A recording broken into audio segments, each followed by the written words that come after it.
Assalamualaikum warahmatullahi wabarakatuh. Waalaikumsalam warahmatullahi Waalaikumsalam warahmatullahi wabarakatuh. wabarakatuh. Halo, selamat siang rekan-rekan ASN semua.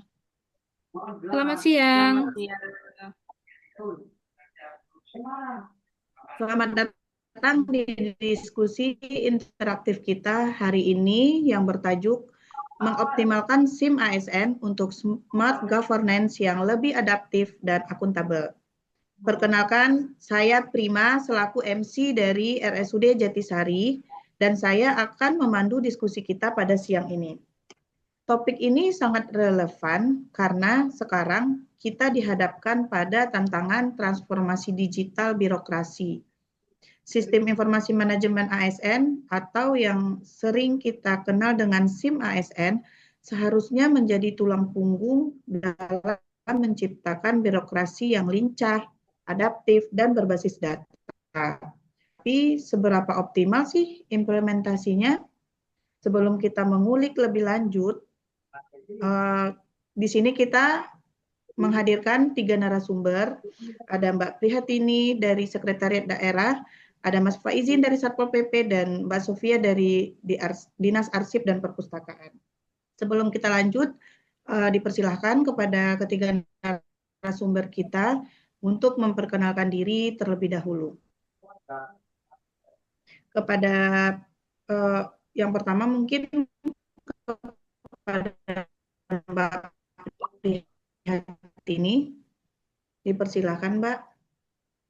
Baik, terima kasih. Perkenalkan, nama saya Prihatin Bandari. Saya dari bagian pengadaan barang dan jasa Sekretariat Daerah Kabupaten Karawang. Terima kasih. Baik, halo semuanya. Perkenalkan, nama saya Sofia Fira Satira. Di sini saya sebagai arsiparis terampil dari Dinas Arsip dan Perpustakaan di bidang arsip. Terima kasih. Baik, perkenalkan nama saya Faizin Dwi Hernanda.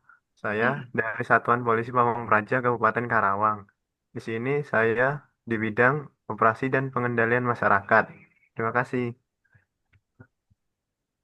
Terima kasih kepada Mbak Prihatini, Mbak Sofia, dan juga Mas Faizin. Baik, kita lanjutkan diskusi kita siang ini. SIM ASN dikembangkan sebagai sistem digital untuk mencatat, memantau, dan mengelola seluruh siklus ASN, mulai dari rekrutmen, pengembangan karir, mutasi, hingga pensiun. Namun, fakta di lapangan menunjukkan masih banyak instansi-instansi yang belum memanfaatkan fitur-fitur yang ada di SIM ASN ini secara maksimal. Seharusnya dengan integrasi ke dalam arsitektur SPBE dan mendukung smart governance, sistem ini bisa jadi alat pengambilan keputusan yang objektif dan responsif. Mari kita mulai diskusinya dari ketiga narasumber kita. Mungkin dimulai dari Mbak Prihatini di Sekretariat Daerah. Waktu dan tempat dipersilahkan, Mbak. Baik, terima kasih Mbak Prima. SIM ASN ini dari sisi perencanaan sumber daya manusia sebenarnya udah sangat krusial ya. Tapi tantangan kami di Sekretariat Daerah adalah kesenjangan input data. Jadi banyak OPD yang mengisi data hanya karena kewajiban administratif.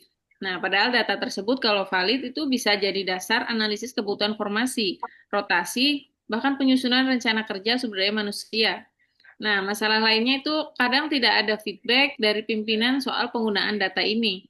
SIM ASN dianggap sebagai proyek pusat, bukan kebutuhan daerah.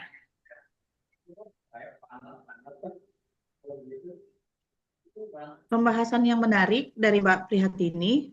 Jadi sebetulnya apakah perlu ada sense of ownership dari masing-masing OPD ya, agar mereka sadar pentingnya input data yang benar dan real time.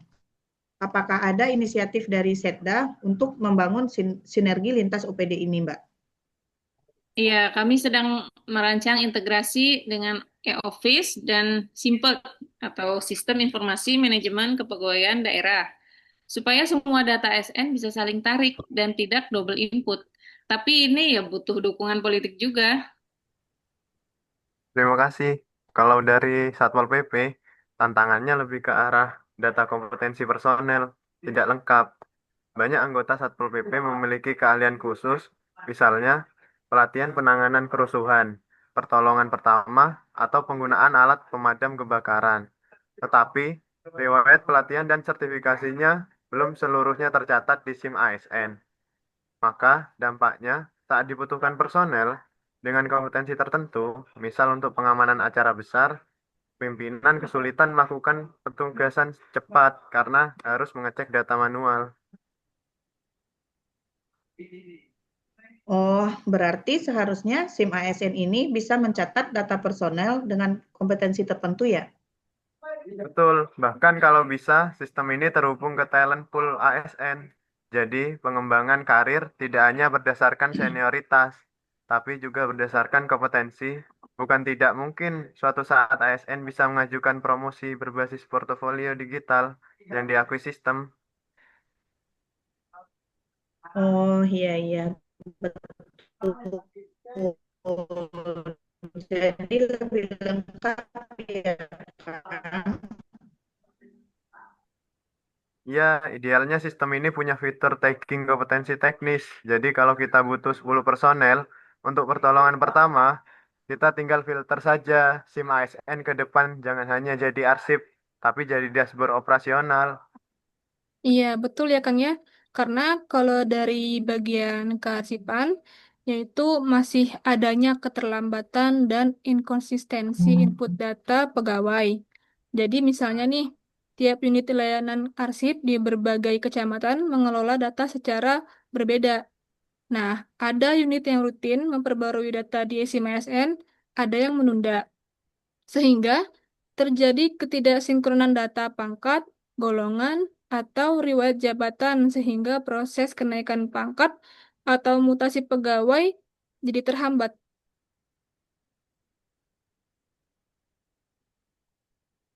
Wah, ini jadi contoh konkret bagaimana sistem informasi bisa menjadi sumber informasi kepegawaian kalau dikelola dengan baik.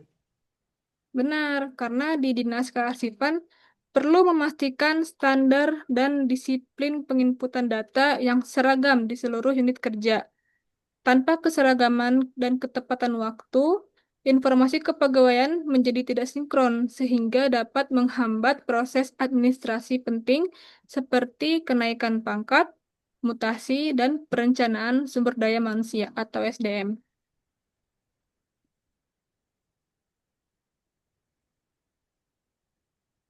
Baik, Mbak Sofia, terima kasih. Saya pribadi sangat tercerahkan dari diskusi kita hari ini. Beberapa poin penting yang bisa kita garis bawahi. Yang pertama, SIM ASN bukan hanya sistem pelaporan, tapi fondasi smart governance. Yang kedua, perlunya integrasi data lintas sistem, termasuk pelatihan, kompetensi, dan kinerja yang real. Yang ketiga, peran aktif OPD juga sangat penting agar sistem ini hidup dan berdampak nyata. Yang terakhir, pemanfaatan data berbasis kebutuhan real dan dalam pengelolaan ASN. Mari sama-sama kita jadikan SIM ASN bukan hanya alat administratif, tapi instrumen perubahan birokrasi. Terima kasih atas penjelasannya yang sangat menarik, Mbak Prihatini, Mbak Sofia, dan juga Mas Faizin. Terima kasih juga atas waktu dan kesempatannya pada diskusi kita siang ini. Sampai jumpa di diskusi selanjutnya. Tetap semangat dan mari kita wujudkan ASN yang smart dan berakhlak. Wassalamualaikum warahmatullahi wabarakatuh. Waalaikumsalam warahmatullahi Waalaikumsalam wabarakatuh. warahmatullahi Terima wabarakatuh. kasih. Terima kasih Mbak Prima. Sama-sama.